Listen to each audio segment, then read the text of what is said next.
अरे लाजू नको, थांब थांब व्हिडिओ मध्ये ये. आपले डॉक्टर साहेब तर नुसते लाजत आहे भाऊ, यांना कुठं न्यावा का नाही असं झालंय. आज आपल्या गोट्यावर कातोरे सरांचा जेसीबी येणार होता. मग सकाळी सकाळी 10:30 वाजता त्यांचा जेसीबी आला. ही जी आपल्या गोट्या पुढची वाळू आहे ना, ती आपल्याला थोडी सरकवायची होती. तिथं आपल्याला नाही का टाकीचं बांधकाम चालू करायचं होतं. मग आपल्या मोठ्या बंधूंनी कातोरे सरांना नाही का अख्खी प्लॅनिंग वगैरे दिली, वाळू कशी सरकवायची, टाकी कुठं बांधायची.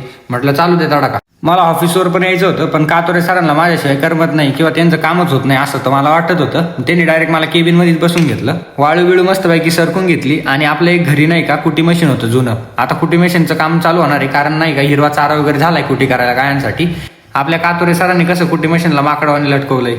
कातोरे साहेबांना म्हटलं थोडं दमादमाना चालू द्या, नाही तर हाय त्याचे पार्ट गळून जातील. मस्तपैकी आपलं कुटी मशीन आहे ना गोट्यावर पोच केलं. ते लवकरच विकायचं आहे. कोणाला घ्यायचं असेल तर मला कमेंट बॉक्समध्ये नक्की सांगा. आणि पावसामुळे आपल्या ओपन गोट्यामध्ये खूप राडा झालता. मग पप्पांना म्हटलं तेवढं शेण वगैरे आपण काढून घेऊ जेसीबी आलाय तर.